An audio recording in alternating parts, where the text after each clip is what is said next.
Ladies and gentlemen, welcome to Cosplay Eternity, the podcast where we are cosplaying the already but not yet Kingdom of God. I'm Joshua Anderson. This is Trevor. We're here. We're going to talk about a particular topic that's been on our hearts and our minds for a while, because this has been something I think that all Christians kind of question, whether you grew up in church or whether you came into the faith later in life. And the question is, can Christians use swear words? Can they say, comedic comedy that's rather vulgar or maybe off topic or off-putting in some scenarios? Great one, Josh. That's really good. Yeah. This is our fifth time doing this intro, by the way. Also, shout out to Matt Calloway for that awesome intro, that song put together. So that is awesome. It feels like we're official now. So yeah. All right. So, yeah. All right. It's okay. Let's talk about it. Let's talk about why it's important to us. So I always got in trouble at church for jokes that I would make. I got in trouble because you got in trouble. Yes. Oh, right. Of course. There was always that guy in the youth group who, anytime you would crack a joke, he'd be like, God is going to judge you for every idle word, or, and you're like, hey, the Bible says no foolish talk. And I'm like, oh, well, then I'm in a lot of trouble because I'm just kind of a foolish guy. Right. Well, also, we grew up in a church environment where if somebody said a curse word in church, or even one of our friends that went to church would curse outside of church, it was just like anxieties. I remember. Oh yeah, that was a big thing through high school, elementary school, middle school, high school. Like we didn't curse a whole lot. I remember. Gosh, we were pretty prudish with that. Yeah, I almost extreme. I was in theater in high school. And I almost lost a part in a play because I refused to say a swear word. You know what I mean? Well, right? Way to stand up for what you think is right. Yes. Well, yeah, man. And I do think that I think the Bible makes it pretty clear that if you think something is a sin and you do it anyway, that's sinning. Yeah. So we also were in different environments, right? We were both in the Navy, both in the military, right? And there is a reason that term "swear like a sailor." Yeah, because there was an idiom. We do it a lot, and we're very good at it. And that's something that bothers me. Like when young kids swear, and they're trying to sound all grown up and everything, and you're like, you are poorly swear. That's not even. There's no poetry to it. Give me you know what I mean? Like I had some. All right, so here's. Let me just give you a warning. Let's say disclaimer. A disclaimer. There you go. We will be saying swear words, but this is a PG-13 podcast. We're going to bleep most of the words here. Yeah, we're going to bleep most of the words in case some of you want to watch with your children. But in PG-13 fashion, I will probably miss some of the words because I'm adding the bleeps manually here. So. But if you guys want to hear the whole uncensored show, we will probably be uploading it later. Yeah, uploading an uncensored Rumble version to Rumble. So we'll post a link there. And so thanks for listening. Let's get into it.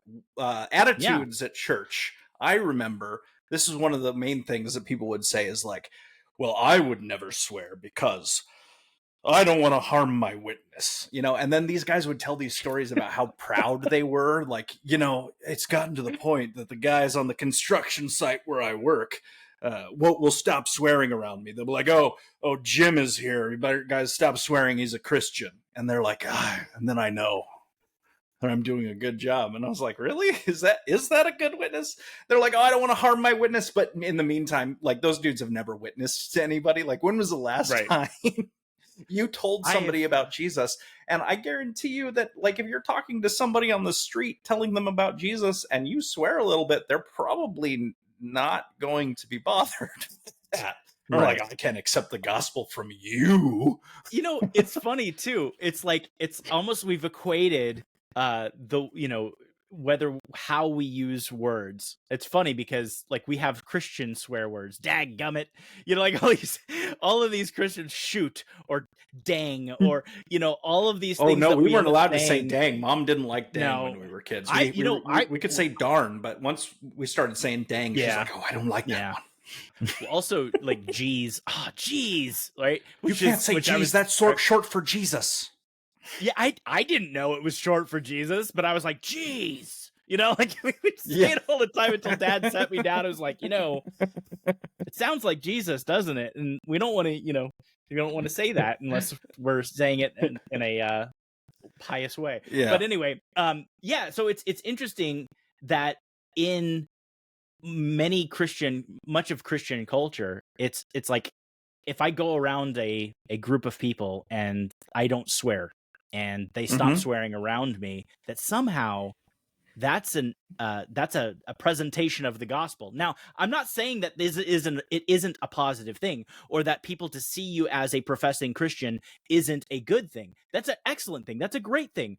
But let's not make the mistake of equating that to, like, sharing the death, burial, resurrection of Jesus, the need for repentance, and to submit and confess with your mouth that Jesus is Lord and believe in your heart that God raised him from the dead, and you'll be saved. That's not the same thing. That's just people feeling uncomfortable around you. Like, I mean, there were people in the Navy that were very hardcore Christians, and I mean, I loved these guys, and I would hang out with them, and I feel like I was the only one that they would hang out with, because nobody wanted to go on liberty with them. When we'd go out on a ship and we stop into a port, and I remember people would make fun of me because they're like, "Oh yeah, I guess you had fun out in port. Your liberty buddy was Jesus," and it was because it was the guy that was super Christian. But you know what? Hey, that's great for him, and he had a great time. He didn't have much of I would say maybe it was a little bit difficult to have an impact on the ship around a bunch of Christian sailors, in the sense that they all felt judged around him. Yeah. So, like, hey, it's really hard to swear. It's really hard to be around and witness to people who refuse to be around you. Right. Now, and that's the thing. I was a professing Christian too, but I didn't hold non-believing people to an account to a Christian standard. And I didn't swear. I mean, occasionally, but it wasn't something that was part of my vocabulary. Right. At least as much as some of these wizards of cursing. I don't know how they do it. Right. It is part of the language that you speak there. It is. And so it becomes helpful. There have been times where it was helpful for you and for me, but we can get to that later in there in the podcast. Yeah. But I did want to share a story, and I've shared this recently with my friend Ethan Nicole on his podcast. But there was what's his podcast? He's got a new podcast, doesn't he? Well, the Talk Down. Now, I wasn't on the Talk Down yet, but I have been writing jokes for that, so and it's pretty good. So like check and out subscribe, the Ethan Nicole, the Talk Down. Yeah, good Anatomy Unzer, former Babylon Bee writer. Yeah, good stuff.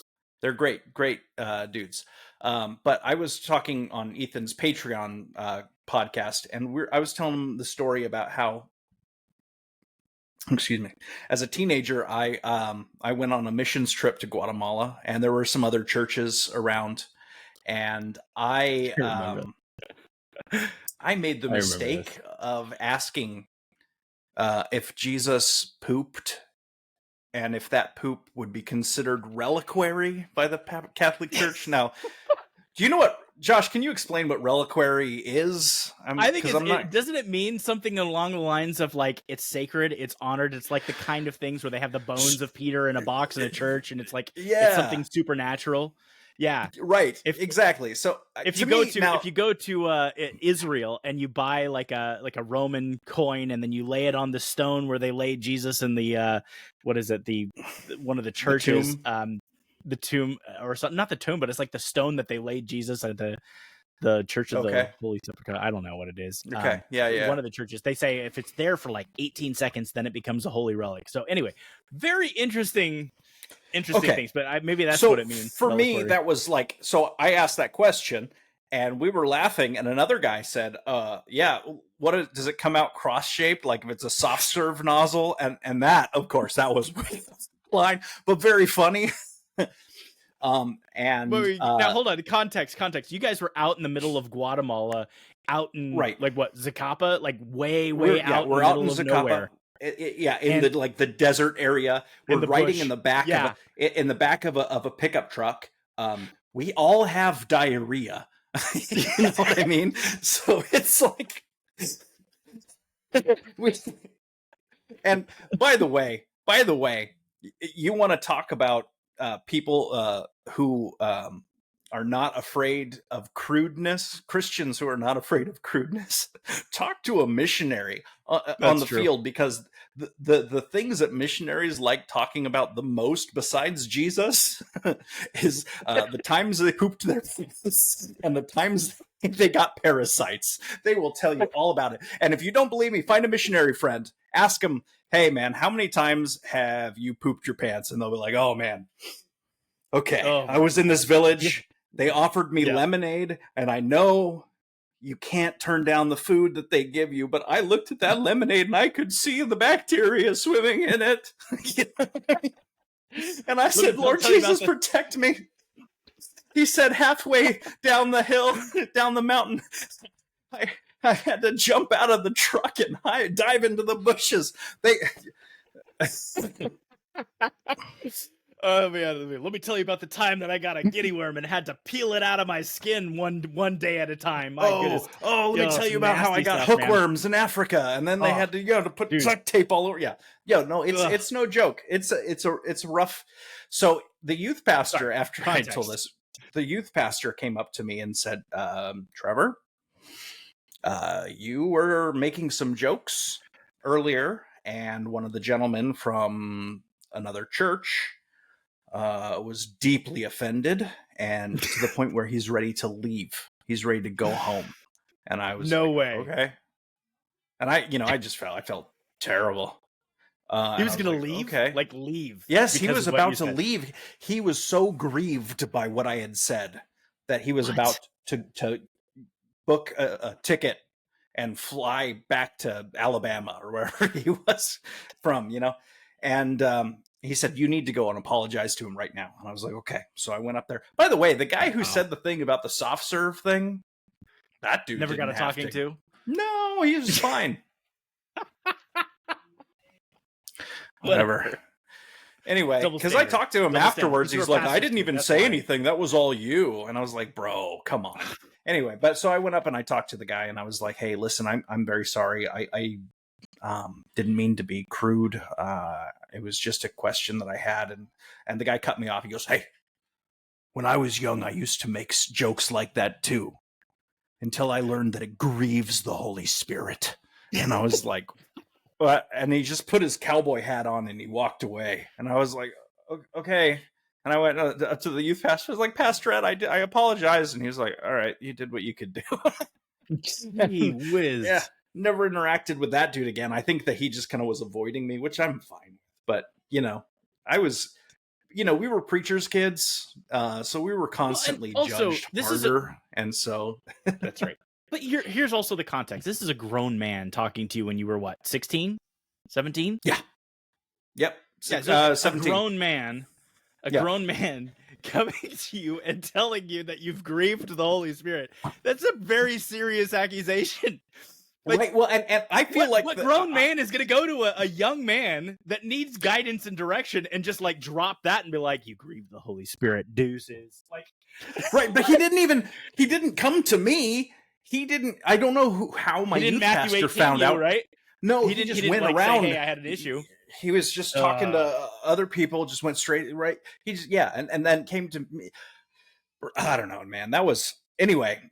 So there were lots of things like that, and I always felt bad because I have ADHD, which makes it hard to self control. Is difficult, and especially as a child, it was difficult to not just say whatever I felt like saying. So this I was constant. Yeah. If Joshua didn't tell you in the at the beginning, but this is my brother. We are brothers. Yes.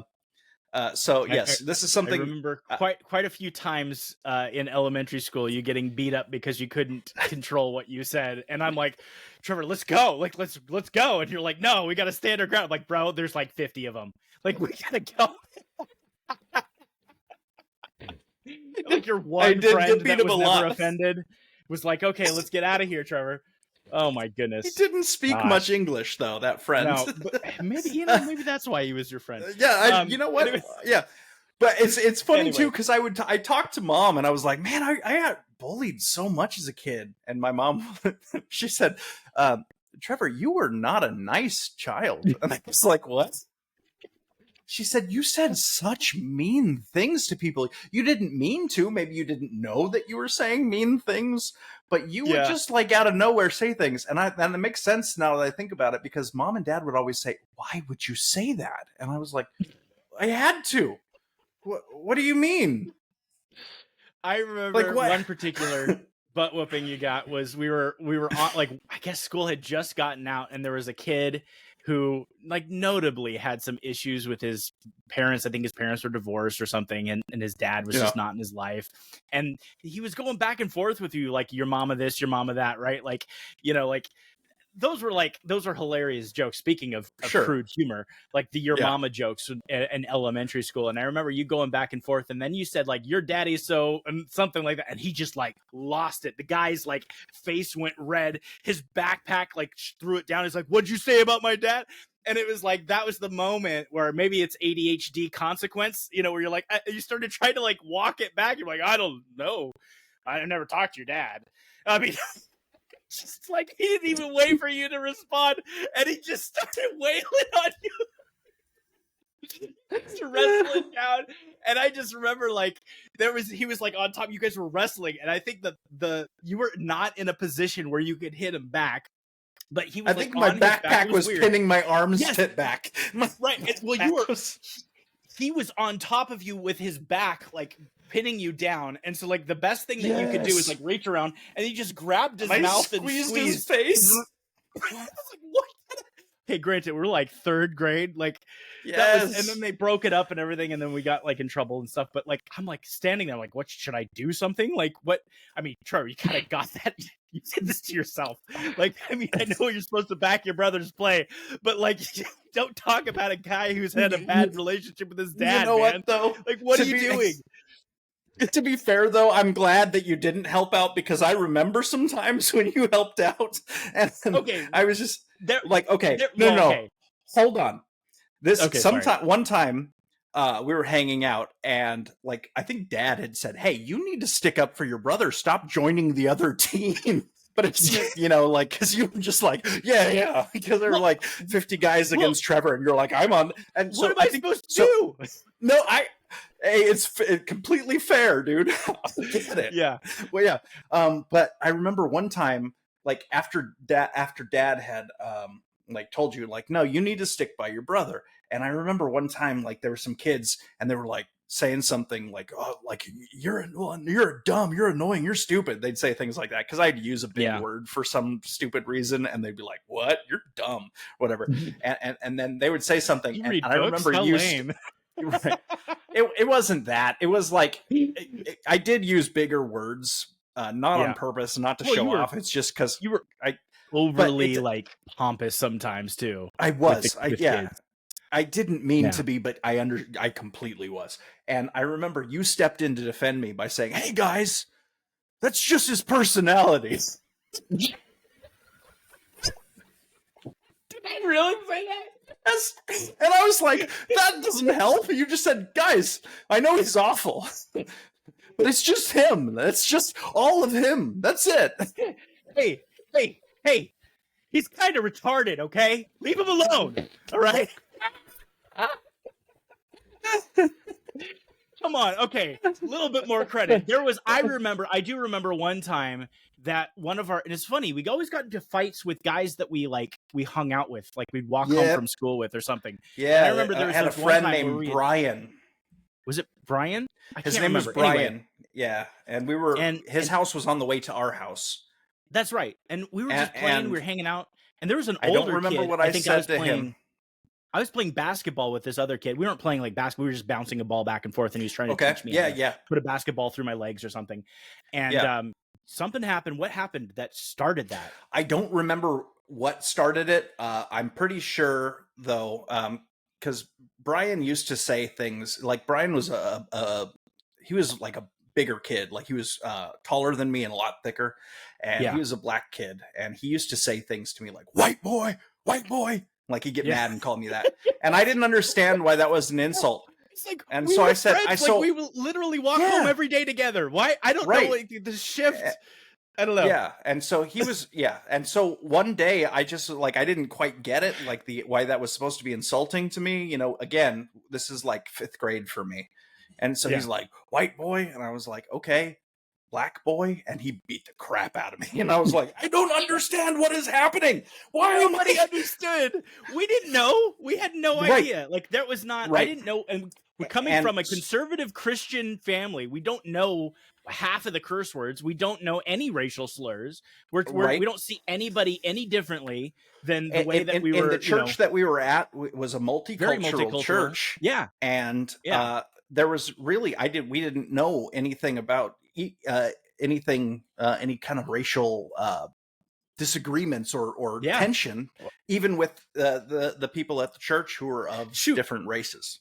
I mean, we were in California during the riots, you know, and I don't think I even learned about them until later in life. I mean, we were so.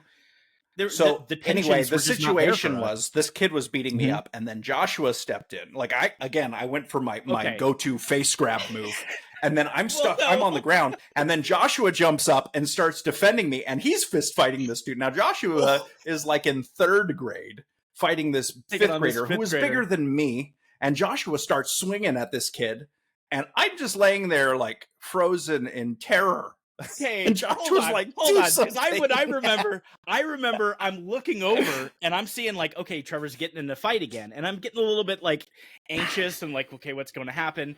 And like he's got you on like a full mount, and he's just like wailing on you. He's just like right, left, right, and your head's just going boom, boom, like, and you're not even trying to fight, like you're just bam, like, and so like I'm like seeing you completely like helpless on the concrete. And so like something like welled up in me, like and I just ran. I just like went like a bat out of hell, just like ran and just tackled him. Right, like he's a bigger dude. And I had no business, but I knocked him off of you, and I got him on the ground. And I started wailing on it. All it took for him to push me off, and he just punched me across the face. And I just remember, I feel like I heard it more than I felt it. It was like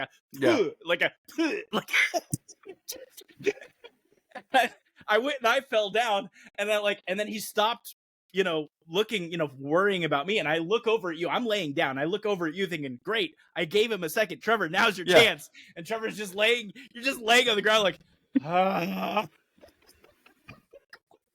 then like I think he just left us alone after that. Like we went home. And we told mom, and she was like, we told mom, and she was furious, and she was going to run. She walked out of the house like she was going to go talk to them. And then she came back a few minutes later, and we're like, what happened? She's like, nothing. I didn't go. Yeah. And then I think the next day at school, we hung out with Brian again. Yeah, exactly. We were fine. I think he had like a radio television or something that we watched, like the Ninja Turtles on the way to school or something like that. It was pretty cool. That's right, like a portable TV. And it's funny because I was like, Mom, I want to learn martial arts. I want to learn karate so I can defend myself. And she's like, no, you'll be a bully. Mom was so concerned with us actually like fighting people, but you know, anyway, that later which is why I force my children to fight each other. That's just Mad Max. I've got a 2-year-old and like a 3-week-old. I don't fight them. Well, you know, and we ended up doing Shaolin Kung Fu, Kempo Karate, and Jiu-Jitsu, a little classic Yeah. Judo a little bit in later high in life. school. That helped out definitely with the confidence of conflict. Yeah. You weren't having to Yeah. go to squeezing somebody's face to hurt them anymore. No, But, in fact, I you know. remember shortly after we had done maybe 3 months of that, and Oh, yeah. some friends of ours got decided Why is that it they were always all your going to friends? jump us. I don't Dude, get it's that. the I don't it's the understand. inland empire we live in. It was in San Bernardino County. What do you expect, dude? Rialto, All our friends California. for fun decided to jump us, and we I beat guess. them all. We Yep, beat them all of all them. up. Rear naked choke, like make guy pass out, go on to the And next a guy one. choked under one arm and like backhanded another dude. Dude, I'm like, ugh. I took out a guy's knee. He was like 6'2". Yes. And I just kicked him with my shin because we are hardening our shins and our bones That's from right. that practice. And I kicked the crap out of his knee, and he just collapsed. And then I just like kicked him on the ground. He ran away, rear naked choked another guy out. Like it was They crazy. were like, "Geez, dude, we were just messing around." Calm down. 2 of us, and there's like 10 of you. Don't tell me to calm down. Anyway, they're like, we were just playing around. Like, really? That's how we play? Anyway, all right, let's get back. So glad Mom didn't let us do martial arts. Yeah, because we were just bullies. I think she was more concerned about Eastern religion. Anyway, totally off topic. That was but this is how we go. Swearing. We're talking about cursing, swearing, and crude humor, coarse jesting. So let's talk a little bit about bad words, about curse words, and really the kind of what it is, not just like on a cultural level, but historical level, or kind of some things that like the way that the brain processes it. There was I think Jordan Peterson, who's a popular psychologist, conservative, that Canadian, that he talked a little bit about. You don't need to explain who Jordan Peterson is. So Jordan Peterson, he did a talk on swearing and how there are certain animals and different primates and that have like a whole system for alerts that they say, and tones that they use that are not often used, but they're reserved for, this one's the danger of a cat that can get you in the trees. Here's a danger of a snake that's in the grass. And it's different tones. And what neurologists and psychologists believe that is a part of the brain that is kind of like the fight or the flight. And also it's used for like curse words, which is different than language or it's alerts. And so one of the things about this is that's the same area, I guess, in the human brain that people with Tourette's, they're able to utilize. Like they can't control that part of their brain. And so they can talk normally, but then they go and they start cursing and swearing because of that particular aspect. So I thought that was pretty interesting that there is a separation between where profanity is said in your brain and language is processed. And so I thought that was pretty interesting in that regard, because your brain, and if we look at it, it's not just with words, it's with like raising your voice or even with music. It affects you emotionally without you being able to control it, right? So when you have your I think it's the amygdala, the medulla oblongata. No, the amygdala. It processes emotions and the way that you do things. But if you like listen to a song that's really beautiful, you'll have an emotional response to it. I think Plato or Aristotle believed that the music was actually like a tangible control of the emotions. You could control your emotions through music. One thing about that, because you couldn't really control your responses to music. So same thing with curse words and profane words and obscene language. Also, like raising your voice and yelling, and there's all kinds of ways that your body cannot control the way that you process emotions when those things are seen. So I want to keep that in mind as we move forward. Yeah. Well, and also, if you swearing can relieve pain, emotional pain. Sometimes, we were just talking about this. You said that they've found that you can last longer in freezing water if you're swearing. Right.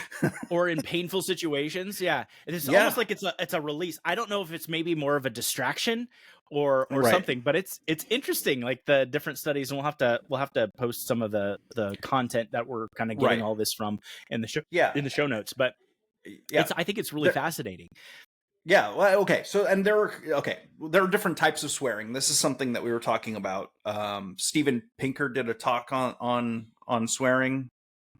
Yeah. Well, yeah. before, so yeah, and I'll link this in the show and the description below. It was interesting. He brought up some interesting points, and I think it was 2003, 2004 timeframe. There was a Golden Globes, and I'll link the actual clip in the comments. But Bono from U2, they got a Golden Globe Award for the Gangs of New York, and a song that they had in that movie. And so Bono goes and gets the award, and he says, content warning. He says, this is really, really brilliant, right? And he said it, but they didn't bleep the F word out, right? Yeah. They didn't bleep it out, and there was like all kinds of switchboards lit up. People were saying this is offensive. How could you not bleep that? But the problem was that the FCC, the way that they had defined the usage of this is really brilliant, like it was used not as like it was, the focus was not the F word, and so they basically defined like indecency as. Yeah, go ahead. Their wording, it says material that describes or depicts sexual or excretory organs or activities. So, so that's the way he was using it. Wasn't using. They ruled that it was an adjective, right? Not that it wasn't to emphasize, or it was used to emphasize or exclaim something. Right. So that explains. There's actually there are types of swearing, and that would be emphatic swearing, which is when you are showing to your listener that your emotions matter more than your concern for politeness. Yes. You're more. I mean, even I think that there's there I can't remember if it's I think I think it's technically called I'm looking at the list you wrote here. Idiomatic. Emphatic. Okay. Well, emphatic is more of like when you don't care about properness, but emphatic swearing is when you're like it's more casual environment type of thing. No, idiomatic. You've reversed it. Did I? Okay, so so emphatic swearing is when you're swearing when your current emotions matter more than proper social conduct. Idiomatic swearing is where there's nothing being emphasized. It's just like when people who use the F word a lot, they're like, "Oh man, you're going to the that guy, right? Guy. Exactly. I don't know if you ever, that guy. So okay, so here's let me just talk about really quick after NBC didn't get fined and the FCC ruled that it was okay. There was a conservative congressman that basically did a House resolution 3687. And let me share what this says, because I think it is absolutely hilarious. So let me see. Let me do this. Let me get the audio here, because I think I don't just have it read it to you. So House resolution 3687. And it talked about like defining the terms, right? Of what it was. So if we like just listen to this, let me turn up my audio. Be it enacted by the Senate and House of Representatives of the United States of America and Congress assembled, that Section 1464 of Title 18, United States Code, is amended 1, by inserting a, before whoever, and 2, by adding at the end the following, b, as used in this section, the term profane, used with respect to language, includes the word hole, and the phrases sucker, motherfucker, and asshole, compound use, including hyphenated compounds, of such words and phrases with each other or with other words or phrases, and other grammatical forms of such words and phrases, including verb, adjective, gerund, participle, and infinitive forms. So yeah, What? I mean, They it's, left gerunds in there? yeah, I don't know.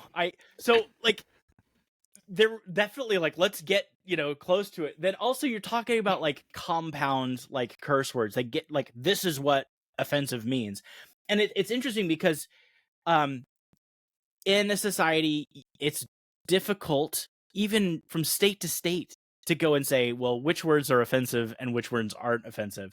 Now, granted, there are some words that generally are very offensive universally, right?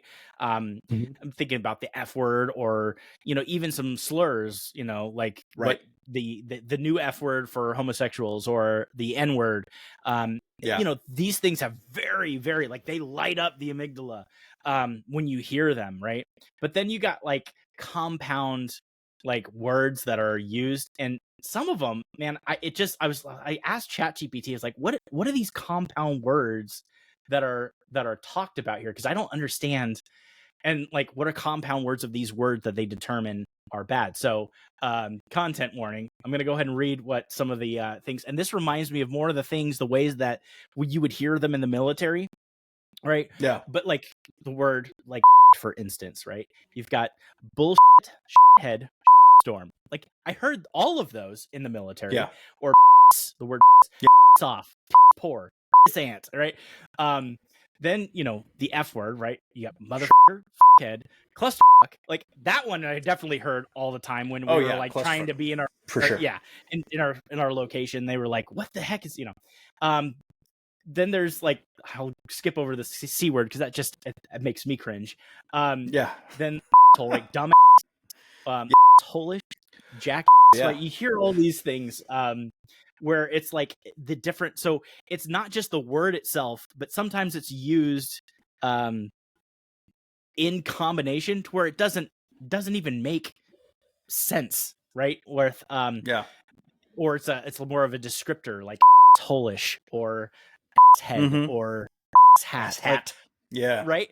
And so there's different words and terms, right, that is used for that. So the FCC, or the government, basically said, hey, this is unacceptable for Bono to use the F word as an emphasis to express how he's feeling. And then they're like, well, we got to break it down. Now, to be fair, right, I don't want my kids listening to this type of language when they're watching TV and their kids shows. However, I feel like if the only time that they actually heard the F word was as an emphasis of something and never negative, they might say it thinking there's nothing wrong with it, right? And it seems like there's nothing wrong with it, right? But obviously you want to make sure that your kids are aware and understand where, hey, this is improper and this is particular scenario in this situation. And I think it really comes back to, what's the effect? What effect does it have on people when you say these things? So why don't you take us through some of the different ways in which Steven Pinker had classified our curse words? Yeah, okay. So there's the abusive swearing, which is directed towards others. Usually you're angry at them, whatever. Abusive swearing directed. Then there's divine swearing directed towards God, which are things like GD, or using Jesus. I'm sorry, I'm not going to say that one.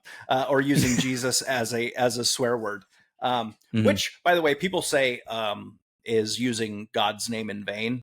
When you say that, but I don't think it is. I think that using God's name in vain means something very specific. It is, however, blasphemy, which is also not allowed. So so just because it may not be excusing, right? Exactly. Right. So maybe taking the Lord's name in vain is more traditionally viewed as blaming God for something that you're doing that's evil, like, I'm doing this in the name of the Lord, or God is telling me to kill all of you people. That's not that's taking the Lord's name in vain. Swearing using Jesus's name, that's just blasphemy. Don't do that. I mean, the Hebrew word Hashem, right? Like it's the name, and it actually held some divinity to it, right? So there would be people where the name was on them in the Old Testament, and that was more of like this is in the name of God, or they had divinity. There were a lot of times where you had Christological theophanies, right, in the Old Testament, where it was like these Christ figures, the angel of the Lord, for instance, right, who had the name of the Lord. As this divine thing. So in the sense that when you do something in the name of God, that's where it was, you're using it as God's name in vain, or representing God the way that he is not. It's in vain, right? So divine swearing is basically just blasphemy. And it's funny because as Christians, these should be the ones that are more offensive to us. But if I went up to a random Christian and I said two words, and gadzooks, they'd be more offended. They'd be offended by but gadzooks means God's hooks. They're talking about the nails of Christ in a derogatory way, like that. To me, of course, I was willing to say zounds for God's wounds. Right. I think Shakespeare used that oftentimes, right? Right. But the thing is, it's the cultural shift. It's culturally, because that's the thing with swear words, is they're about politeness. So, we talked about emphatic swearing, which we also talked about, dysphemism. Okay, that's just dysphemism. It's just using a dirty word in place of another one. Right. So idiomatic swearing, which is more of like saying excrement rather than right. Okay. Dysphemism would be more of like, I'm saying this on purpose. Right. I'm using the worst, version of this for a purpose. Yeah. Right. And then there's the idiomatic swearing, which is we talked about that before as well, where you're just like effing this and effing that, right? But it's also where you just have like these little phrases, little idioms. We had a ton of them in the military that I had not heard before, but we got to talk about some of our favorite military idiomatic swearing. And then not all first of them ones contained curse words though either. There was some pretty funny ones. Yeah. Yes. Okay. So Blue Falcon is a euphemism for buddy effort. Okay. Which is okay. Well, that was the setting. Hold on. The context of that. I remember we all got in trouble as a division in our during quarters in radio. We're standing at quarters, and one of our first class petty officers was like, calling out one of the third class petty officers, and he's like, so and so just Blue Falconed us, and then there was like this big, I didn't Blue Falcon you, like, you're like, because it was like this backstabbing type of behavior, right? Yes. So when we say Blue Falcon, we say buddy f***er, but what that means, it's not like that you're saying that you're gay or having relations with your buddy. It means that you are f***ing them over. You just screwed over your friends. Right. Okay. So when you say Blue Falcon, you're a Blue Falcon.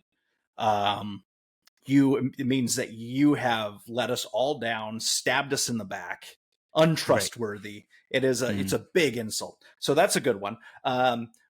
You look like a bag of ass. That's another one.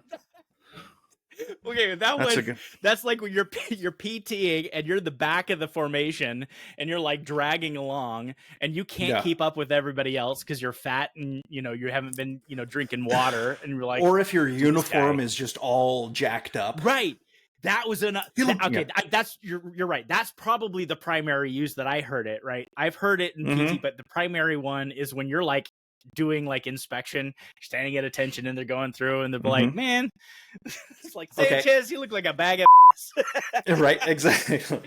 All right, like, oh, I'm so glad it's not me. What about when your equipment it just falls apart, is destroyed, just damaged? I don't. I was in radio. Oh yeah, okay, yeah. We did. Okay, I thought you were talking about like what you're wearing, your gear. No. When your equipment radio. Yeah, I was totally. So it hit the bed. Yeah. And Yeah. I remember when our youngest brother heard that for the first time. He was working at a Best Buy.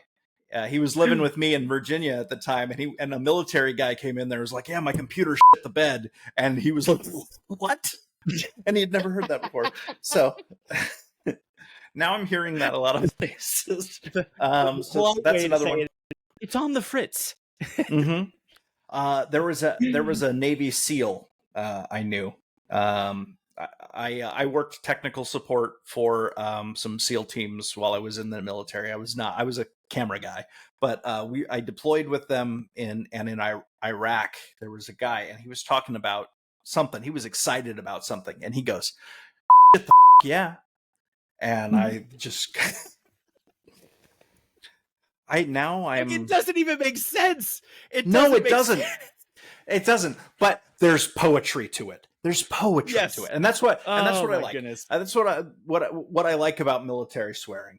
That's the idiomatic, and then of course the cathartic swearing, which is like you stub your toe, you hit your thumb with a hammer, you're in ice cold water. Yeah. Mm-hmm. Right. Or exactly. And it's a relief, So one of the things I want to talk about this in regards to the way that it affects your brain, right? Yeah. And keeping this in mind, right? And I want to even say, like, as we're just going through and giving examples of things that we've heard, no doubt, undoubtedly, even though we've bleeped things out and maybe that makes it better, but if you're listening to the unfiltered version of this, maybe you're thinking you kind of get this emotional response to some of these words, understandably so. But I want to show you something, and Trevor, I haven't shared this with you. I want you to practice this. What's the point of show prep if you're just going to spring things on me? Well, I'm not. I mean, it's not embarrassing or anything. All right, let's do it. Yeah. So check this out. All right, I want you to.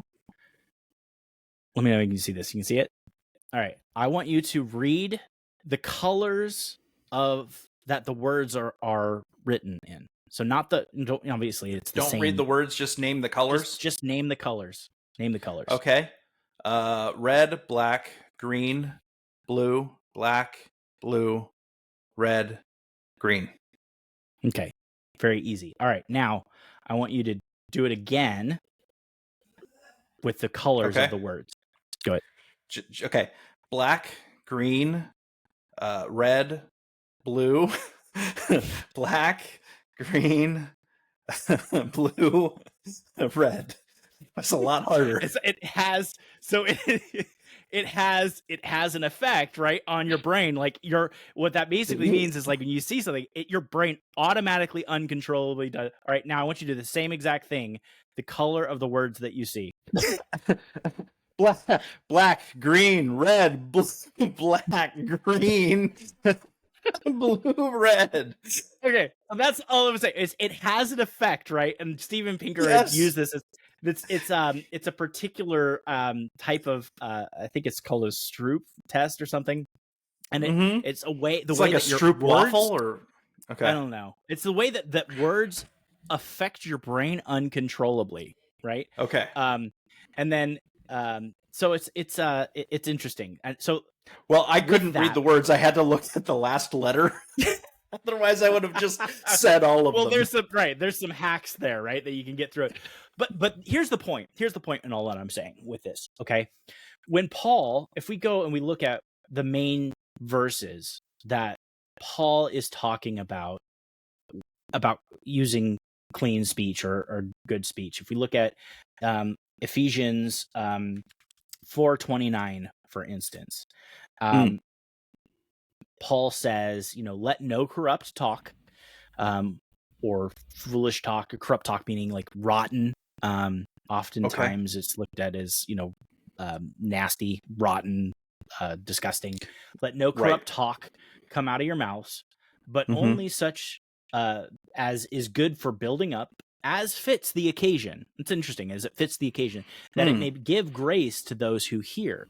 So now he's talking about the gathering of the church as it fits the occasion. I would venture to say that you probably don't want to tell jokes when you're at a Bible study.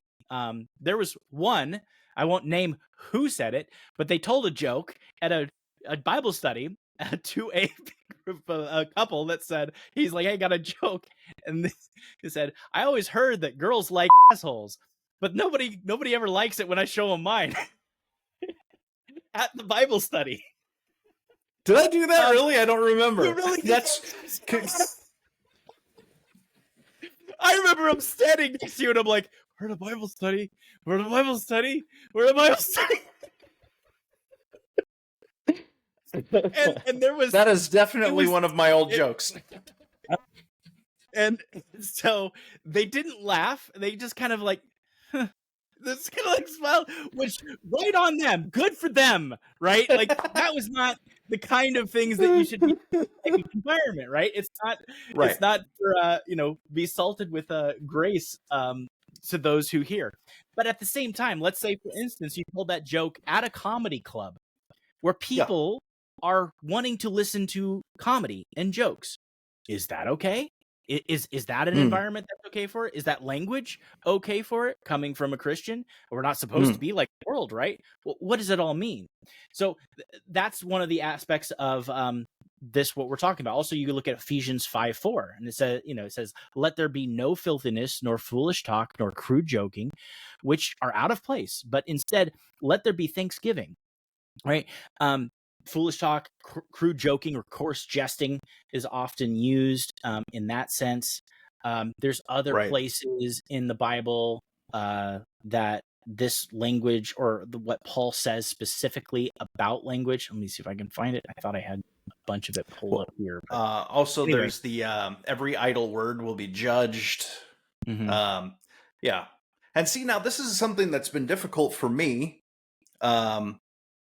First, as just a dude who has trouble controlling his impulses, but also as a somebody who is a comedian, stand-up comic, and it's just like, what is considered foolish talk? What is considered idle speech? What is considered coarse jesting? What are, because a lot of these things, we have to translate them. We have to interpret the meaning through our own cultural understanding, which is not really always helpful, because coarse jesting could mean different things in different cultures. That's right. I want to know what it meant in their culture. Right. So here's the thing. The Bible can never mean what it never meant, right? Right. Hermeneutics 101, right? In order to understand the text and what so wait, it meant, you're telling me I can't find new understandings in the Bible? Like I can't read something like, wait a minute, I think everybody has had it wrong throughout history. Huh? St. Augustine. Yeah. But yeah, no, suddenly infants go to hell. But this idea, I just picked a fight. I know, right? Shout out Idol Killer. But like what I wanted to say too, in the sense of like comedy or jokes, have you, to you specifically, Trevor, have you ever, because you're very up to speed in comedy and knows like a lot of the kind of the up and coming comedians and some of the things that are being said, have you ever tried to repeat a joke that was hilarious, that you thought was funny, but it was a little bit crude? There was a F-bomb or something, but that was used more of like Bono used it for instance to tell the joke. It was used more for like to assert machismo or something like that. I don't know. Have you ever tried to retell the joke to somebody that you knew if you said it exactly verbatim the way it was said, it would offend them? So you tried to, quote unquote, save the joke, like we save secular music. We put Christian lyrics to secular music or something, or change the meaning of things. Was it funny? Was it the same amount of funniness? So, okay, I can tell it to you that I can give you this example. I've written a couple of jokes while I was in the Navy, and kind of just in that culture. And I wrote these jokes, and then somebody asked me to do a clean comedy show, and I was like, okay, well, I'll just take out the swear words. And I did, and the jokes still worked, which is good. But I find that if you write jokes that are just killer. Mhm. And they're clean. You know, you don't have any swear words in them. Those jokes will get you a standing ovation if you use swear words. I mean, let's go down into it, right? Like, from who's the audience, right? If your audience is like a Christian audience and you do Christian comedy, they're going to expect clean Christian comedy. If you Right. have an audience that is, you know, like Cat Williams, they're not going to expect clean comedy. It doesn't translate the same. Yeah. Not to So not to if the excuse one or joke, the other, but what I'm saying Right. is, like, even vulgar. Let's just settle something right here. Like, there are certain things, that jokes that are absolutely, you know, inappropriate. They're gross or they're obscene, right? They're still funny. That doesn't take the funniness out of them, right? Just because they Right. use obscenities doesn't make them not funny. The important thing, I think, is a sense of discernment that you have to walk away. You go into an environment, if you walk away from a comedy show feeling like you need to take a spiritual shower and fast and pray for a couple of days, probably not the best act, right? Right. So there's the difference, right? Now, Right. there are some things where I've been to comedy shows where it's been a little bit. I mean, that's the whole thing about comedy, is it's supposed to be like pushing the boundaries of what is socially acceptable, and oftentimes, Yeah. you know, that is done through profanity, through a little bit of a crude joke. Yeah. But a lot of times you can tell, like, the difference of the way that the spirit behind it, right? Like, it isn't as, you know, you don't feel as dirty, I guess, as, you know, if you're going to a comedy club, you know, where everything is about, like, especially, I don't know, in my opinion, a lot of women comedians go incredibly vulgar and shock value. I don't know if they feel Yeah. like they have to, because I think some of them are pretty funny so without doing that. Yeah, so I think that comes down to when you start out your comedy career, you try a bunch of different things and you go with what starts working, right? So you Okay. go with what you're rewarded with, you know? And And so that would what make happens sense is, with, right, so yeah. you get at an open mic night, what you're getting is a bunch of like awful dudes, because that's what comedians are at these open mics, right? These horny drunks, and right, and then a girl gets up and she starts making sex jokes, and these guys start listening and laughing, and you're like, ha, ha, ha, ha, right? And I think that rewards it. So the girls are just trying, you know, the women are just trying to, like, okay, let's figure out what's working and everything. Like, okay, if I talk like this, that works, right? But once you move out of the open mic scene and you're getting in front of normal people, that may or may not work, you know? So Right. yeah. Anyway, Yeah, I think it says wait, more hold up. about the environment of comedy than about their act. Yeah. Okay, so we were talking about this earlier. What was the culture like Right. when Paul was saying these things? And Mhm. there is a method that we use to figure out what the original authors might have meant, and that's called what? Hermeneutics, Yep. exegesis. Exegesis, hermeneutics, right? So looking at the text, looking at the words that are used, how the words are used in the context to the people, how it was understood to the audience that it was written to. Hermeneutics is just how we approach our interpretation of the text, and the exegesis is the extracting from the text. Okay, And so what we're trying to do is understand and extract and exegete from the text what it means, right, and what it meant to the people specifically. right. What to the So people it was said. exegesis is not something that we're going to be doing now. Exegesis is something that is you can find on this topic. We've actually looked up a couple of papers. One was a doctoral thesis, which is like 300 pages long. So just to clarify, because I've seen this mistake with a lot of Christians, commentary is not exegesis. Looking at you, James White. If you can't do exegesis in the middle of a debate or on a podcast. An exegesis on maybe on just one verse is going to take 10 pages. because you're going to I have mean, to go through all more of than these that. things. Way more At than least that, too. I mean, never in yeah. school, I never did one that was under 10 pages. I was never able to. Right. And I was just simple, short Mhm. passages. So Yeah.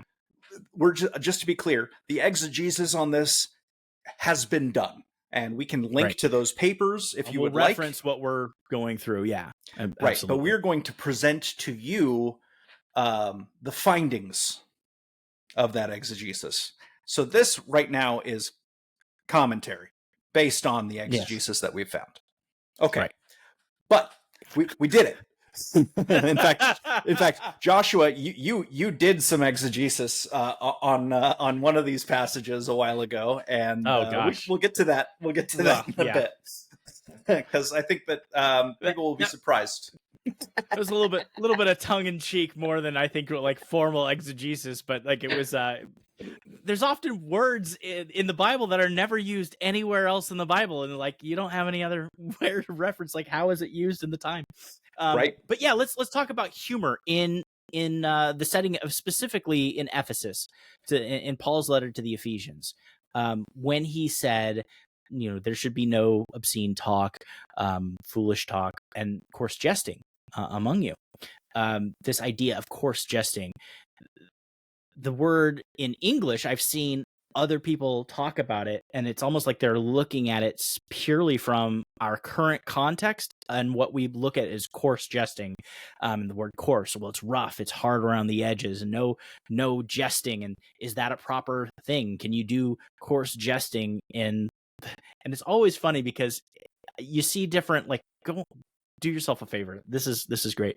Go to YouTube, search this particular passage and see what you find. And there's tons of pastors that will have Bible studies and they'll talk about it. And it's what's funny is what I notice is that none of them ever talk about what it meant to the people, the original audience, but rather they look at it through a specifically evangelical, and this is just the scope that I was looking, specifically an evangelical American church perspective of what we think as obscene and which, I mean, helpful. It's helpful to inform us of like at least the life application today, but that's not what you should do when you're reading text and understanding what the meaning is, because there's so much that you can eisegete. Here's a new word. You can eisegete into the text by adding to the text, not taking out of the text, by placing our own culture, American culture, into the text. So if you look at Hebrew comedy, Greek comedy, Roman comedy, and how it existed in the ancient, Near East and antiquities in first century, you had very common things and themes of how it was used. So for like Hebrew comedy, oftentimes it would focus on the sarcastic aspects of humor. There was also, I think in every culture, there was a power dynamic. And so comedy often was used to show dominance, to belittle somebody else.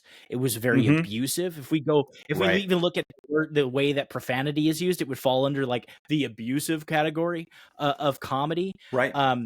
In Greek comedy, it's a little bit more nuanced. You had old comedy, which was really from like the theater and the plays that would be presented, and one of the common characters that you'll see when you do research into the area of like when Greek comedy is Aristophanes, and he was just very crude. Also Homer, very crude, very sexually oriented, very like rape jokes in the middle of their comedy. But then you had there was another character that came in named Menander, who kind of reformed the old comedy and did a new comedy where he basically made certain things like, it's taboo, right? But you tell the same jokes, but rather it was through innuendos rather than on the nose, really vulgar, right? Right. So there was that. And then Romans, Interesting. and this is where I think it's, in Rome is where the Roman Empire is where Ephesus was located. In Rome, it was very much a power dynamic. It was like almost like I can use humor to win an argument almost, or to belittle someone. It was very power dynamic, very throwing, classes down, which I think is interesting. Because what is, one of the main problems between the early Christian churches, you've got these Jewish Christians who are the majority early on, and then you have these Gentile Christians that are coming into the fold. And it's like, whoa, we usually didn't talk to each other. That you were an outsider. You were a different class. And so, within, Jewish culture, there was very much a disparaging view on Gentiles, right? This kind of looking down on Gentiles, that they were not part of the promise, right? And then even so, they would have to convert to Judaism just to share into some of the blessings, which is another issue that Paul addressed, right? Paul, and I'll tell you what, Paul said some pretty rough things to the Judaizers.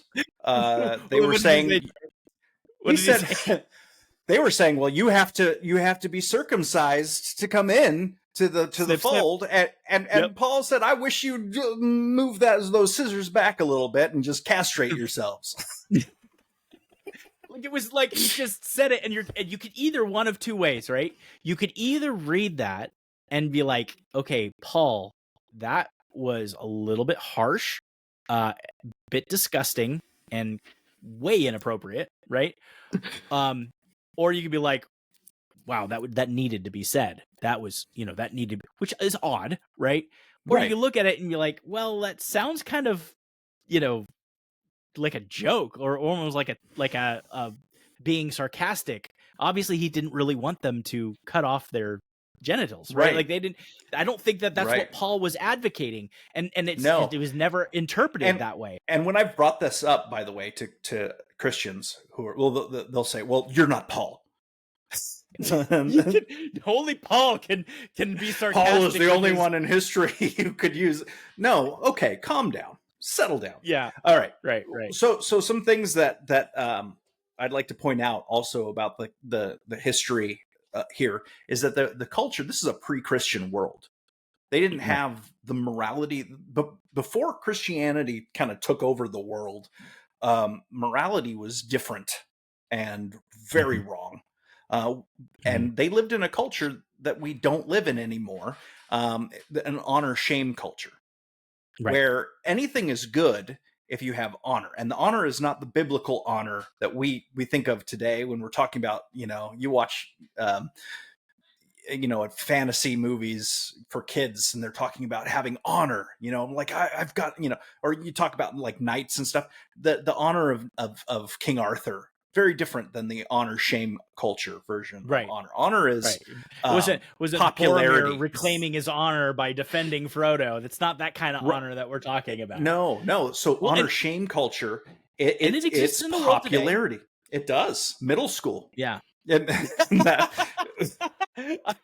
So granted, but honor shame cultures do also exist in some Islamic Asian countries, cultures, actually. Islamic countries. There's definitely, and so okay. The issue is things that are not necessarily so things that are, for example, you do something wrong in an honor shame culture. If you do something that culture looks down upon, but you're able to spin it into a funny story or a joke, then that, and you can listen to Nabil Qureshi's book.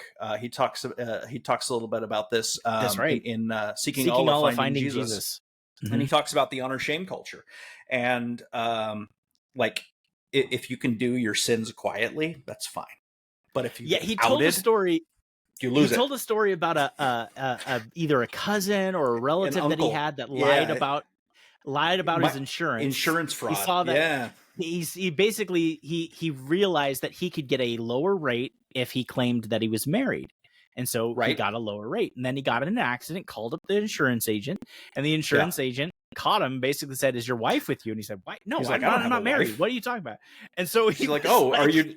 Right, and they said, "Oh, were you divorced?" He's like, "No, I've never been married." And they're like, "Oh, okay, thank you." And then he finds out that they retroactively charged him for all of the discounts he's been getting, and he spun it into this funny story, and everyone's like, "Ah!" And everyone's like, "Ah, ha, ha, ha, I think it's funny." And I mean, it's an egregious thing, right? Like that's something that, but it was laughed at because it was like, "Oh my goodness, you didn't hide your sin well enough." You know, right? And so that's how honor shame cultures work. And when I say middle school, think of it like popularity. The popular kids can get away with stuff, and the kind of humor that they would use against the unpopular kids was not to be funny, because let's face it, most of the time it wasn't funny. It's just all the other kids would laugh at it because they wanted, right? But it was to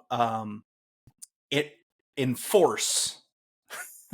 to enforce, to tear others down and build themselves up. So this is how a lot of humor was used back in those days, was to put people in their place and to elevate you. So keep that in mind also when we're talking about this. Right.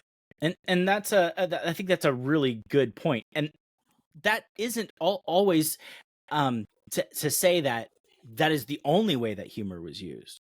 No, but that was tended to be the more dominant way. In fact, there's quoting from the article, one of the articles that we were citing.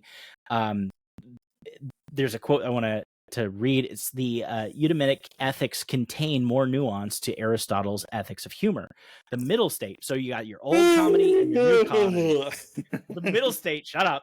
The middle state of good humor can have someone who is the butt of a joke, and doesn't forbid banterous jabs, right? For instance, right? The middle person of good judgment will be able to accept the various jabs in a virtuous way, then allowing deprecatory humor between friends under the right circumstances. So think of like you're with a group of friends and you're just bashing on each other, like a bunch of guys around, and you're roasting, you're making fun of, you're roasting, even comedy roasts. That I think is a little bit different situation. And when we were kids, we called it bagging. We called it bagging. Oh, bag on you. Yep, that's right. Yeah. That's right. Well, your mama jokes. Right. There's always like the kind of jokes, right, that you're going to bash on somebody that's the butt of a joke, and it's in good humor. I think that the time where it turns is when it gets not in good humor. It's not in good faith. It's not to have fun. It's to actually hurt. But like, I mean, there's situations where we did Royal Rangers, which is like the Christian version, Boy Scouts, the Assemblies of God version of Boy Scouts. Yeah. Even though we weren't an Assemblies of God church, so we just borrowed it from them. Right. So we did. So we would do that, and then you would have everybody's dirty and out in the wilderness for 3 days, and there's always like the one kid that is putting on cologne or something, and you're like, what are you doing? Like, the bears are gonna eat you. Like, what right? Like, or, we all stink. What are you doing? This is not gonna help. I remember, it could be just a quick story.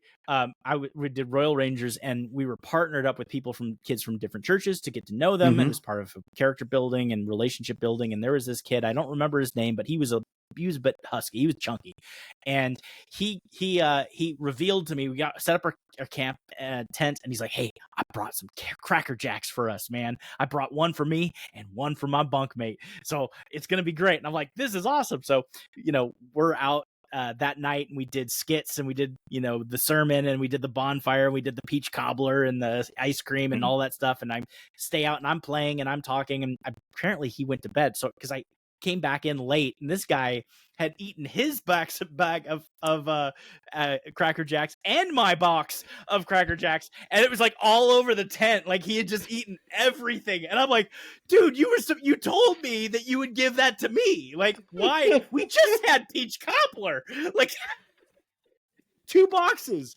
Anyway, I thought that was hilarious. It is hilarious, but that was the kind of things that you're bantering, and he's the butt of the jokes for, right? Right. So, to be fair, though, I can't tell you how many times I've done that to my wife, where I'm like, I'll buy her some chocolate, and then she'll be like, "Oh, thank you," and then she'll won't eat it, and it'll be like 3 days go by, and then she hasn't touched the chocolate. I'm like, what the heck? And then on the 4th day, I'm like, well, I'm just gonna eat this chocolate, and then I do, and then that night she's like, "Where'd my chocolate go? I wanted that." You snooze and you lose. Right? I was like, I bought that for you a week ago. It's my Exactly. chocolate now. But anyway, so that's essentially, some of the culture, the way that comedy was used. There were some positive aspects to it. It was a lot of negative aspects to it.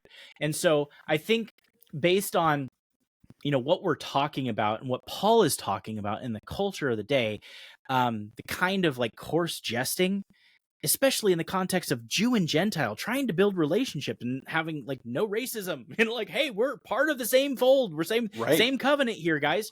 There was this emphasis of like, gosh, don't talk down to each other. Don't look at each other as worse. I mean, Romans talks about that. Outdo one another in honor. And so that kind of coarse jesting, I think, often was used. That was, don't be like everybody around you. And so if we apply it today, if you're joking and you tell a joke and it's crass and, it's meant to put off those red flags and those signals in the amygdala that cause like an emotional response that is negative, and they're focusing on the grotesque, they're focusing on the rotten, they're focusing on the negative, that's probably not, that's the kind of coarse jesting that we want to avoid. If you're telling a joke that might be a little bit on the nose, or it might be a little bit risque, and it doesn't, and in the environment, right? You're not at a Bible study, right? You're in an environment with some people, or right, you're at an all men's Bible study. There you go. Right, exactly. Because so there are a lot, and any female listeners might not know this, so let me just say, at a men's Bible study, there's a lot more farting. There's just, I mean, usually they don't do it, but like occasionally it'll not in today's, Christianity, where everything, it seems like, where you go to everybody, it's hard because it's like masculinity is not taught anymore in families anymore. So in not churches, that farting is masculinity. That's not what we're saying. Oh, 100% it is. Yes. But I mean, come on. You've never had a comparison of like test of manhood, who can stink the most. But like, I mean, anyway, but like, no, wait a minute. You have changed a lot since we moved out. And if we're going to go there, I think I still win. I think you threw away a sweater once. Gosh. It's like, it's not a competition of farting unless somebody gets pink eye. But anyway, I digress.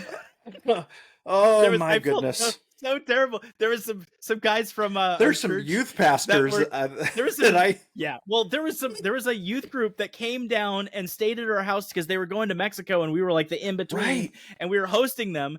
And one of the kids, he went to like Marine school or military school, and he brought his pillow, and his name was stenciled on his pillowcase, and he just left it out in the open. I was like, that's your first mistake. You don't ever put your name on it. And so I went, I farted on it, and I didn't say anything. And poor guy, you were not the only one. I wasn't the only one, but everybody, and the kid got pink eye for his mission trip, and I repented, and I literally, that's something I'm going to have to answer for. I thought it was funny, but that was horrible. But yeah, that I didn't know that he got pink eye, dude. But I know that all of us farted on that pillow once we saw that was. It was terrible. I'm not laughing at that. That's horrible. Oh, don't do this. Don't do that. I'm sorry. Yeah, was that Curtis? Was that Curtis? No, it was Zach. Okay. Not. Yeah. Anyway, but anyway, okay. All right. So because I know Curtis started watching one of my videos the other day. I got a comment from one of them. Oh yeah, and so I'd feel really bad if Curtis watched this and it was him. No, it wasn't him. Oh, my bad. Okay. Well, let me just formally apologize. That was a terrible thing. I apologize. Anyway, so to wrap, that was the youth pastor's idea, by the way. Oh my goodness. Anyway, so to wrap all of this up, basically what we're saying is, I think that there's a little bit of discernment that is also applied here. Sure. And to be a Christian, I think there is a very important sense to be able to identify a religious spirit, and see when things are too strict or taking away the gosh, I guess the proper order of the way that the gospel is supposed to be received and how it changes people's lives and the community that it builds and everything. And there's a very, you can have very legalistic aspects of that where everything is, categorized and stuff. But then you also have the aspects where, people might be telling jokes or cursing in environments where they ought not to. And I think a little bit of discernment. I think one of the things that you can walk away from an environment where there is coarse jesting or there's particular jokes or language that's being used, and if you walk away from it thinking that didn't really build and edify the group and the community, maybe there was laughs and there was jokes, but it didn't edify the community. Maybe that was the wrong type of humor. Maybe next time, let's dial it back. Maybe don't go as hard or, change the subject. But comedy and humor, I think, is something that is so important. It releases the type of chemicals that help us bond with each other, right? It helps us to relieve stress. It helps us to feel comfortable in environments that, would build community. So I think that's an important conclusion thing to say. You don't want to have a Bible study and have a game night Bible study, and when you have the choice between Monopoly or Cards Against Humanity, you choose Monopoly. And it happened. Right. You know who you are, who suggested we play Cards Against Humanity. This was not you, Trevor. This was something. I was like, anyway, it sounds like something I would do, but okay. All right. I know. But yeah, we all walked away feeling dirty, and that was something we had to we had to repent to each other for. But play Monopoly, right? It's a lot more fun. Sure. Not saying that you shouldn't play Cards Against Humanity, although at this point that game's pretty lame. Probably, yeah. Well, I mean, don't do it. Probably not. Probably not. Probably not. Yes. You know what? It's leave it up to your discernment. Listen to the Holy Spirit. Yeah. Okay. Then the answer. Then I mean, the big question here is, Josh, can Christians swear? I think that in an environment where no, the actual answer is sort of. Look, if your speech, right, if the words that you say cause somebody to have an emotional response and it makes them feel uncomfortable, right, even if it doesn't make other people you're in the same company with uncomfortable, for the sake of the person that's feeling uncomfortable, don't use that kind of language. I think you should never use abusive cursing. Don't use define cursing. Don't use blasphemous cursing. Blasphemous cursing. What was the other one that we talked about? I've got the list here. Dysphemisms. And dysphemisms in some sense, probably not, but like emphatic swearing. Like when there's a particular song by King's Kaleidoscope. Right. It's called A Prayer, isn't it? Mm-hmm. Prayer. It's called Prayer. Prayer. And, I got the lyrics right here. They did two versions of it because it was probably offensive for a Christian audience, but the non-Christian audience, and even to some extent the Christian audience, when they listen to it, it is very like, man, this is so raw. It makes me want to, actually approach God, and be able to be okay with my emotions. And you look at the Psalms, it's like they're, David and the psalmists are pouring out their heart and not necessarily always saying the kindest things to God. God, why have you abandoned me? Where are you? Right. And so, but yeah, Trevor, you want to go and share some of the lyrics to this song? The lyrics, and this is from the verse that this is in, or it's the chorus, but it's supposedly taken from this guy's journals, his prayer, a prayer that he was writing, and it says, "If I fall, what was he going through? What was he going through? Do you know? Do you know? Well, it says here, if I fall or if I misstep. So my guess is that he is dealing with the same things that, what if I stumble? What if I stumble? What if I fall? Okay. So the issue is, this guy's here in front of everybody. Okay. But if I fall or if I misstep, If I call you with my last breath, will you be there for me after? Because I'm wasting in this silence, and my fear is f***ing violent. I'm a child thrown to lions. Is there hope on the horizon if I fall or if I misstep? And the cleaned up version says my fear is vicious violent, which I don't think shares the rawness to it. But I don't know if you've ever been in a situation where your fear was f***ing violent, but there's no other word that satisfies what you're feeling. And there's sometimes you just have to, like, if there's one person you can be this raw with, it has to be God. And I mean, so it is so raw, and it's a window. It's a window, I think, into just the realness of God, and when you get to that point where you're at the bottom of your barrel and, you're just crying out to God, like, it's okay to be raw. Now, I don't think it's important to go and say, hey, this is how we pray, right? Like, you don't go, but like, it's okay to be raw, it's okay to just hurt. And notice that that's not abusive swearing. You're not swearing at God. I wouldn't recommend doing that. It's the Bono swearing. It's the Bono swearing. Well, it's something between emphatic swearing and cathartic swearing. And again, look, there's nothing inherently bad about the F word. It's the Bible doesn't mention it, and it's the words that they used back in the day that were bad words. They're not the same ones, and if somebody said those today, we wouldn't have no problem with it.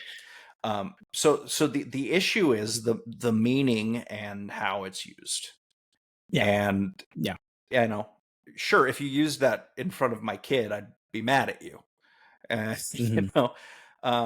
But if we were drinking a beer, smoking a cigar, and you'd said something or told a joke or something like that, if you told me that your fear was f***ing violent, just you and me, you know what I mean? Yeah. You're doing is you've created in my amygdala, an emotion, a way for me to empathize with you. I can join in with you, So, well, you see the severity of it too. Yeah. Like, so I guess the answer is, can Christians swear? The answer is, sometimes. Sometimes, I mean, I think that it's important to use strong language in strong situations as well.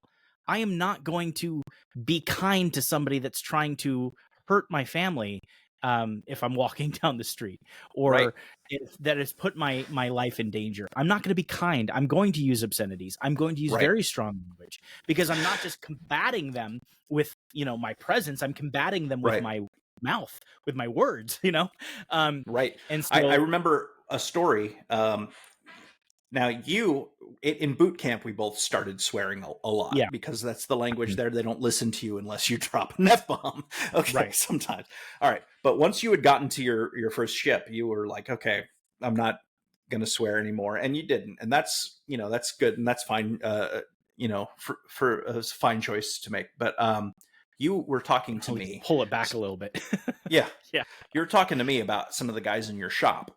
And they had been looking up porn, and they on their phones or whatever, and they were like, or on their personal computers, and they're like, Josh, you got to see this, or Petty Officer Anderson. Right. And they're showing this to you, and you're like, I don't want to see it. And they're just like laughing at you and mocking you that you're not joining in the porn. And you called me up and were like, yeah, dude, I keep telling them to stop, and they're not listening and whatever. And I said, okay, here's what you do. The next time they bring that up to you, you look them right in the eye and you say, how about I do whatever the fuck I want? And then you did that, and they were like, whoa, dude, okay, fine, geez. And they never bothered you again. Right. Well, I mean, and there's certain things, and I mean, this is also after saying I don't want to stop. I don't want to, right? Like there's certain things where, I mean, there were other times too where and this is nothing against the guys that I was in the Navy with. They're like, even today, like they're my family. Are they saints or sinners, buddy? Right? Are they saints or sinners? Are you expecting like, sinners to act like exactly. saints? Exactly. Shout out You to know, to Pastor Ken Gaston, who would yeah, correct us on that when we'd yeah. see Are people they saints? talking about. Yep. But yeah, like, I mean, and there are times where too, like, they knew that I was a Christian guy and I didn't swear often. And there was a time where, you know, I was having a hard time being away from my wife. You know, I was really struggling with it. And they're, you know, like in the military, making jokes about anything that you're sensitive about. And they knew that I was sensitive. And, you know, then you drop an abusive curse word and they're like, they back off. And it wasn't, the funny thing is it wasn't the best thing for me to do, right? To like, because it was abusive. It wasn't like hey, back the F off. It was like a F you and F and this, right? It was very aggressive. It had the effect, but like these same people, man, that were messing with me and joking about me pulled me aside and were like ministering to me. I remember, oh my gosh, my IT1 heard the story and we were on a drive from one place to another. And he's like, hey, so I heard, it's called, we were playing basketball at the time, you know? And he said, you know, so I heard you guys got to play some you basketball, huh? Because that's what I was saying. I was cursing at them and they were still making it light. And they said, you know, and because I was having a hard time and they like, you know, my IT1 came, he's like, hey man, I just want to let you know that we all get it. It's hard being away from our families and, you know, keep talking to Jesus. And, you know, if you need anything, you need time to pray or you need time to be, you know, go to church or you need anything, like, we know that that's what you find your strength in. Like, dude, do what you need to do. Like, we got you. Yeah. We'll take care of that. We'll cover down for you. Like, it was very me being sinful and having abusive speech to somebody in a secular environment. It set off a signal, though it wasn't, you know, probably the best witness, if we want to say it that way. Right. But you know what it did? It had the people in my shop starting to encourage me in the faith. Like, who does that, right? Like, they were very kind and very supportive. Weird. They, you know, yeah. So, I mean, it's interesting. So again, like, look, the world Weird. is not Which do you cut think and would have dry, harmed black and your? white. Which do you think would have harmed your witness more? Swearing at those guys or looking at porn with them? Oh, probably looking at porn with them. Yeah, 100%, guys. Like, seriously, if you engage in certain type of, you know, sinful behavior with somebody that is a sinner, it's almost like validating their sin.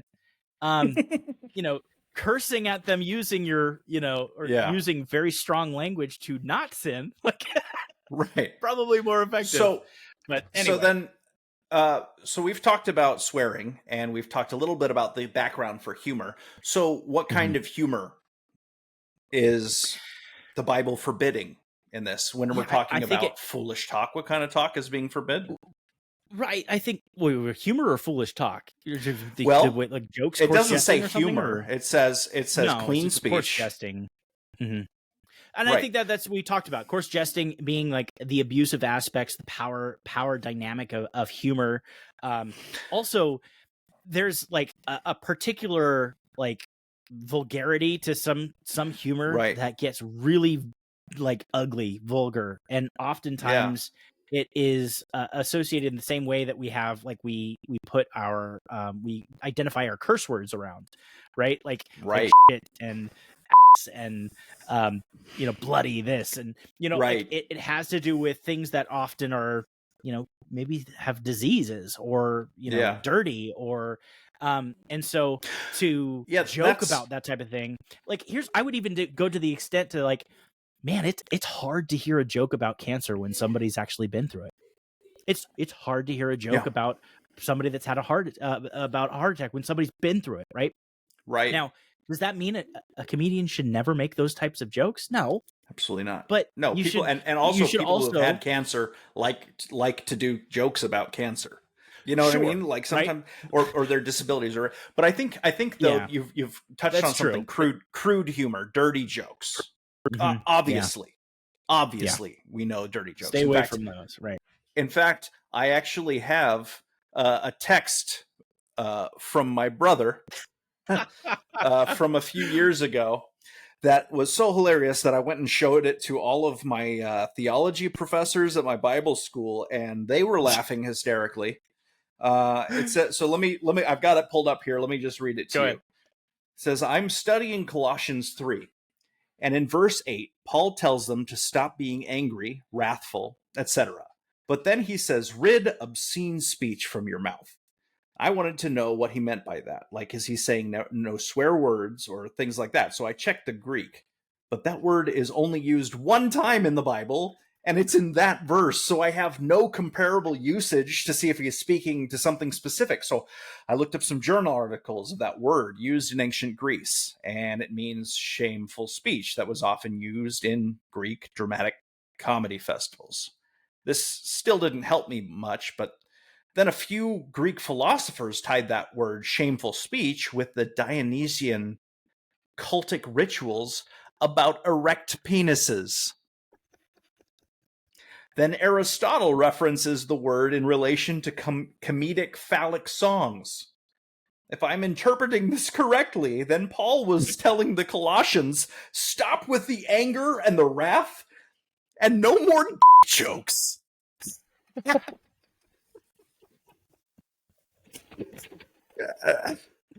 I mean, there's like there's got to be that one guy that just So that's man. So these were written. So the letters of Paul were written to the churches to address their specific concerns or issues that were going on in that church, and then they would read it, And so that when they read that out loud. Yeah. What was popular at the time, right? Like you have the different theatrical things, and it's often used like, oh, that's the crude theater where they use crude speech, and specifically like the phallic songs that they sing. Yeah. Oh my gosh. So actually, Josh, I have I think I have a dramatic representation of what it might have looked like in that church. Okay. Yeah, here we go. Stop with the anger, the wrath, and no more dick jokes. Kevin. Okay, all guys. Right. Like and subscribe. Thanks for sticking around this long. Yeah, thanks again to Matt Calloway for that song. And we'll see you guys next time, and we're gonna hope to have a lot more for you. All right, bye.